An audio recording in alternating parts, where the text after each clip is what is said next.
Ewan ko, si Inday Sara Duterte pinipilit yung ano, AFP na makisali sa politika. O, hindi naman ho dapat, mga bossing. Hindi naman ho dapat kasama ang AFP sa politika. Sila po ay mananatiling um, hindi kasali sa politika. Escudero to Dutertes. O, mga Duterte, kayo daw to.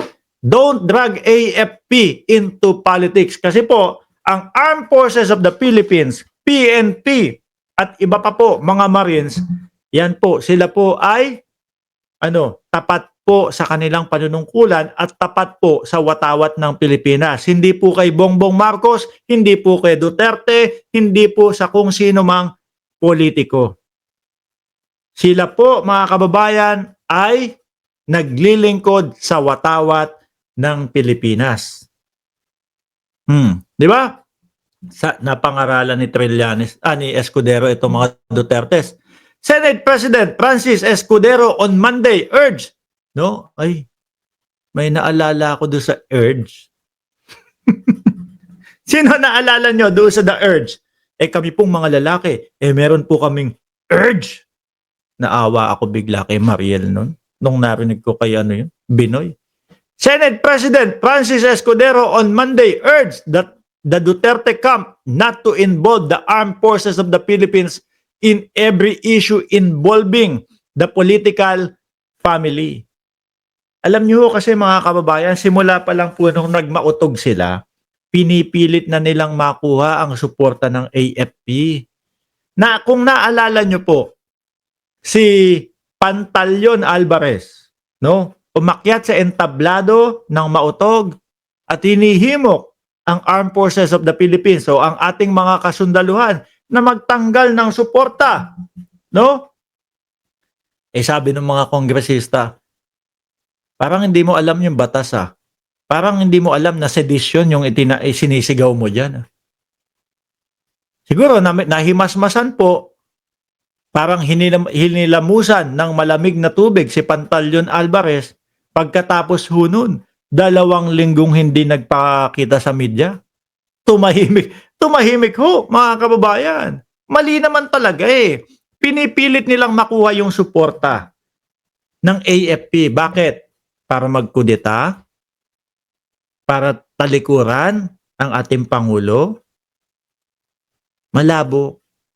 No? Dahil yung mga, lalo na yung mga kabataan, yung mga kasundaluhan, matatalino po yan. Alam nila kung sino yung mga nagpe-fake news lang, alam nila kung sino yung mga nag-i-issue, pero wala namang mga sapat na ebidensya. Di ba, Luna Santos? Sabi ni Sir Edwin Manalo, hinihimok nila ang PNP, AFP dahil pinalaki ang mga sahod nila. Minsan naiisip ko na lang mga kababayan, dahil sa paulit-ulit na sinasabi ng kampo ng dating Pangulong Duterte, doon sa mga kapulisan, pinalaki namin sahod mo. Si Roque. Di ba si Roque? Nung pagkatapos po ng pagkakontempt ni Roque doon sa Kongreso, mga kababayan, dumiretso sa dumiretso sa EDSA. May pulis na nakita. Kayo mga kapulisan, pinalaki ni dating Pangulong Duterte ang inyong mga sweldo. Kulang na lang talagang utang na loob ninyo kay dating Pangulong Duterte ang kanyang ang inyong mga sweldo. Ganun na lang mga kababayan. Hindi dapat 'yun ano ba tawag sa Tagalog nun? No? Hindi yung tipo bang ipapamukha mo sa kanila na napakalaki ng utang na loob mo sa kanila. Hindi Yang mga yan, kapulisan, AFP, Marines, lahat-lahat po. No?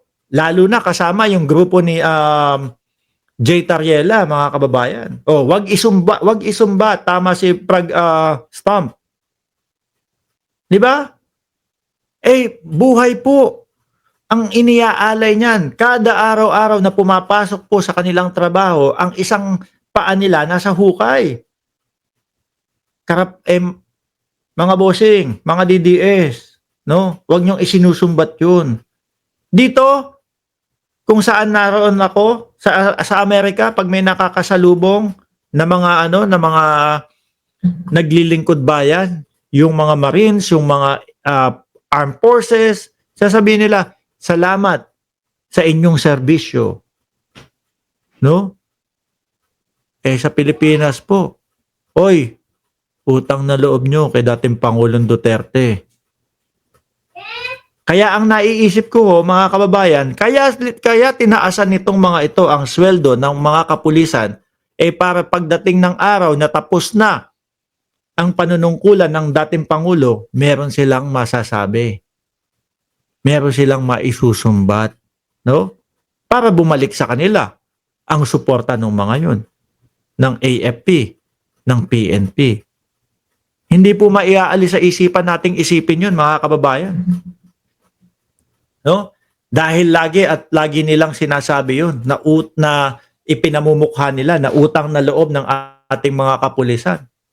Dahil tinaas ng dating Pangulong Duterte yung sweldo nila. Huwag pong ganun. No? Buhay po ang itinataya niya mga yan. Sabi ni Ace Venezuela, galawang sindikato nga. Sabi dito, alam mo, hindi ko rin maintindihan yung concern na yun ng ating Vice President. Maliban sa ito'y pagpapatuloy ng tila mensahe na common sa kanila na umapila palagi sa sandatahang lakas sa anumang level, anumang issue, anumang kaganapan. Pero, ang kagandahan ang AFP, ang PNP, mga kababayan, ay nananatili po na nagseserbisyo sa bandila ng Pilipinas.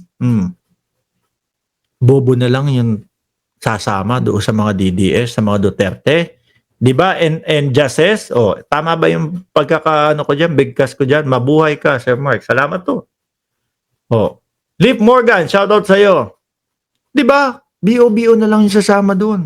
Biruin mo, sisigaw, adik si Marcos.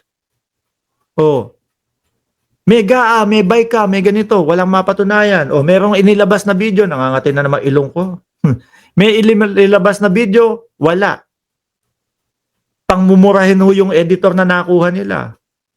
Sasama ka ba doon? Halatang halata? Wala. Tuloy ko. Dahil hindi ko rin maunawaan kung ano yung apila nilang sinasabi kaugnay noon na yung Presidential Security Command daw ay under ng AFP. Pero anong gusto niyang palabasin? Magbabangayan ang sundalo at ang pulis? Ano yun? Pinagkakagulo talaga nila. Klaro, law enforcement operation yung nag-assist lamang ng ang AFP. At hindi pwedeng palagan, lumaban ng AFP sa kapulisan. Di gulo na sa bansa natin yon. Di ba? Kaugnay ng law enforcement operation, bakit ba natin pilit na pinag-aaway yung dalawa? Siguro, mga kababayan, gusto talaga nilang humina ang ating bayan. Dahil pag mahina ang ating bayan, mas madali tayong matatalo nung pilit na kumakalaban sa atin ng China. Biglang may naisip kayo doon, no? Kasi pag mahina po, pag magulo ang ating bayan, mahina po ang ating bayan. Tayo-tayo, nagbabanatan, tayo-tayo po, nag-aaway. Diba? Yung kalaban natin, sige, atakihin na natin yan, mahina na yan. Sila magkakaaway. Hindi na tayo mapapansin yung mga yan. Diba? Sino pala yung mga grupo na dikit sa China? Sino ba yun? Sila ba yun? Baka yun yung dahilan nila kaya pinag-aaway-away lahat.